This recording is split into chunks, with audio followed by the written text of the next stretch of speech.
Hey, welcome back to the Disney Plus Everyday Challenge, and today we have Ferdinand. This is not the short from Disney from so long ago. This is actually a full-length film from 2017. It's actually fairly recent.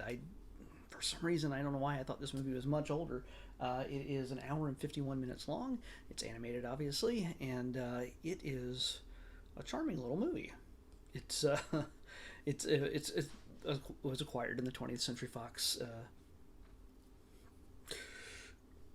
overtake of the thing that where they take over other companies and proclaim dominance over all movie studios in the world. Anyway, uh, yeah, this is one of those 20th Century Fox films that I remember seeing ads for or commercials for. I never saw it myself, so this was all new to me, and I honestly did not realize who was in it. Oh, by the way, first, before I get into that, I want to apologize to anybody who may have actually seen the very end of yesterday's video where I said, we're going back to Italy. No. This is bullfighting is a Spanish thing. We're in Spain. We're in Madrid. Uh, so yeah, sorry. That to all the millions of you who were concerned about my confusion as to where this takes place. Uh, it's close, European wise, but yeah, not the same place. Anyway, Ferdinand is a story of a nice young bull who has grown up to uh, who's raised amongst other bulls to become to fight the Matador. Now, the Matador is this kind of mysterious hero and boogeyman of sorts, but they all figure they are, if they're strong enough and tough enough, they're going to be the ones chosen to fight him. And somehow they don't realize that pretty much every time the whoever gets picked to be the bull doesn't come back, or if they do, it's never in a good shape. Um, so yeah, but everybody's still excited about it. It just shows how not so bright they are. But Ferdinand is different from all the other bulls. He just likes flowers. He is peaceful. He has no intention of fighting. He has no interest in fighting. His father is a bull who was picked, and he learns that lesson real soon. That what the fate of most bulls are, and if not all bulls at this point. So he has no interest in this. And during a kerfuffle, he is able to escape. Despite all of his friends who are his age, they all are trying to. They're bucking for a position to hopefully, when they grow up, be that bull. And they all make fun of him for being flower bull and whatever. There's a metaphor in there, I'm sure. But yeah, they're picking on him. So he in some sort of confusion, he's able to escape, and he ends up finding a young girl who takes him in and raises him as her own until he's this humongous beast. And I'm not going to tell you the whole story, but this is basically the impetus of the entire thing. And yeah, you're going to pretty much get this in the trailer. He he's then mistaken. He doesn't understand that his size and his power is meant for fighting, and at least in Spain. And he wants to go to the flower show, but he's just not allowed to go. But he finds a way as well because he is a bull. He's a little bit bullheaded about such things, and he's mistaken for a very dangerous, angry beast, and he lays waste unintentionally to a small village, and he's then taken back to his original home, and he meets all of his friends, all grown up again, and it becomes a struggle with them and with the new matador that's come to town, to come to their area, and deciding if he's going to fight in order to gain his freedom, which he thinks is still possible, and or if he's going to try to escape again. And if he's going to escape, is it just going to be him, or is he going to take everyone with him? You can pretty much guess. Um, this stars the same guy who is battling Vin Diesel this weekend in F9. It's John Cena as Ferdinand, Mr. Professional wrestling fighter himself. Doesn't want to fight. He's a bull. Going against his usual characters, his usual character of himself. So yeah, John Cena is Ferdinand, and he's accompanied by his calming goat, played by Kate McKinnon, who you would know from Saturday Night Live and the Ghostbusters with all the females in it, and so many other things. But she's kind of the breakout sidekick animal that you have to have in every one of these kind of movies, and she plays this wacky, crazed, demented goat. That nobody loves and everybody's pretty much annoyed by, but she's amazing. I forgot that she was in this, and then I kept hearing the voice. I'm like, who is that? Who is it? I know that voice. And I checked and I realized, of course, it's Kate. And she knocks it out of the park in everything. I mean, John Cena, as Ferdinand, plays the straight man. He plays the very much... he's not meant to be playing the comedic role. Everything else is supposed to be chaos around him as he tries to maintain a certain sense of balance and control, where that conflict creates the comedy. Well, yeah, she's an agent of chaos in many ways, even though her job is to keep him calm and make sure he doesn't go wild and hurt anybody.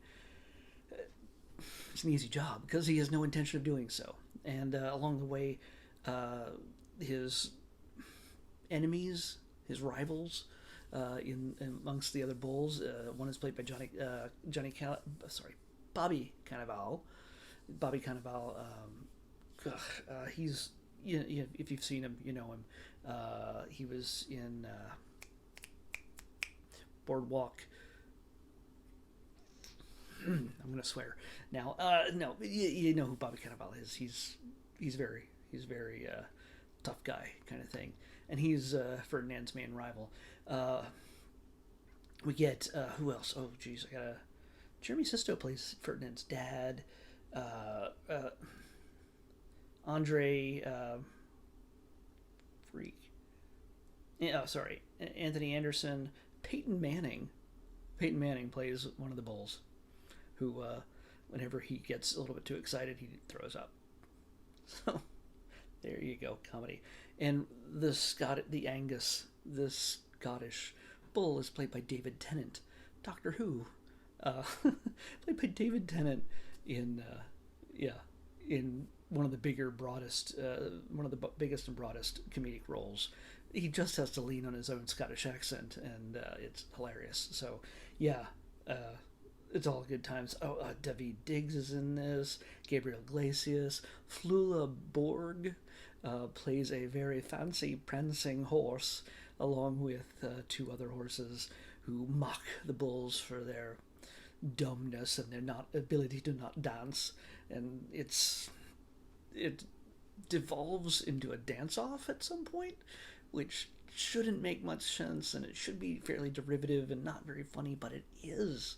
It is actually funny. The way that it's in the animation, of course, and then also, the voices. They picked Flula for a very good reason, and he's just hilarious.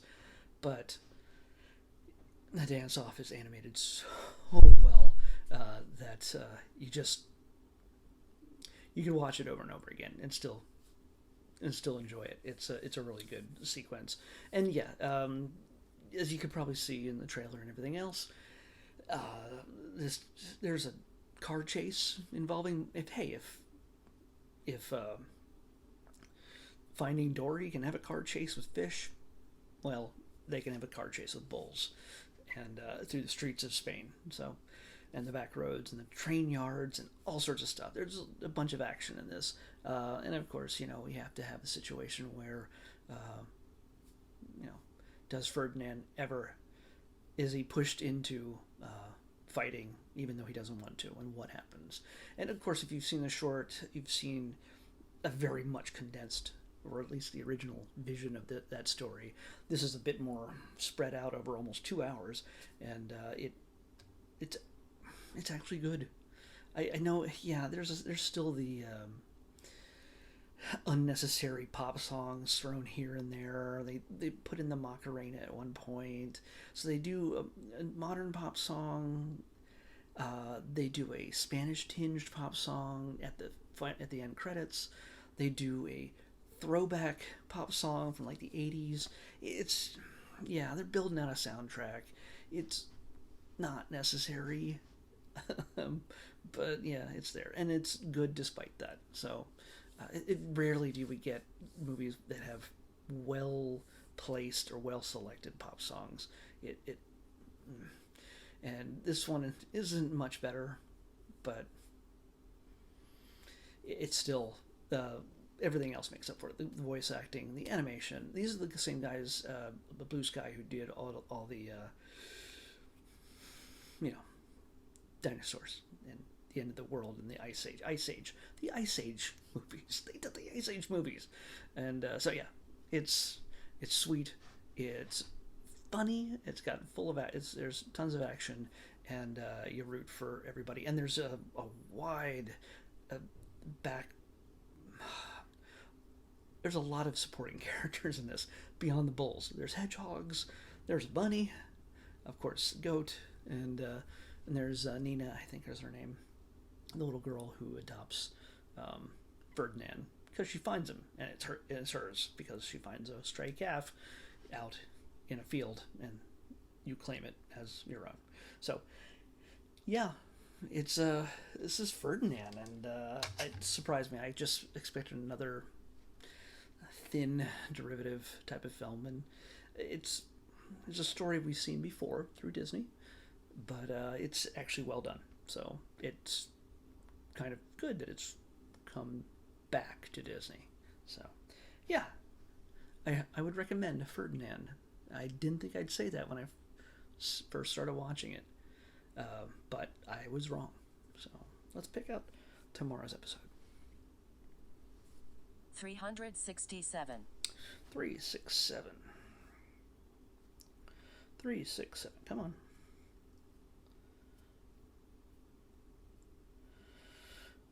Oh, hey. Nope. Oh, okay, here we go. 367. I looked at the wrong one. It's a documentary, either way.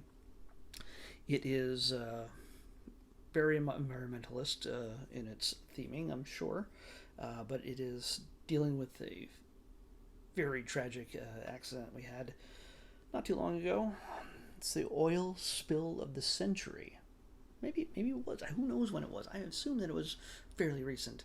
Are we talking about the Exxon Valdez? Are we talking about something else? I don't know. We'll find out tomorrow with the oil spill of the century, which is more than likely a Disney, National Geographic documentary. So I'll see you back here tomorrow with Oil Spill of the Century on the Disney Plus Everyday Challenge.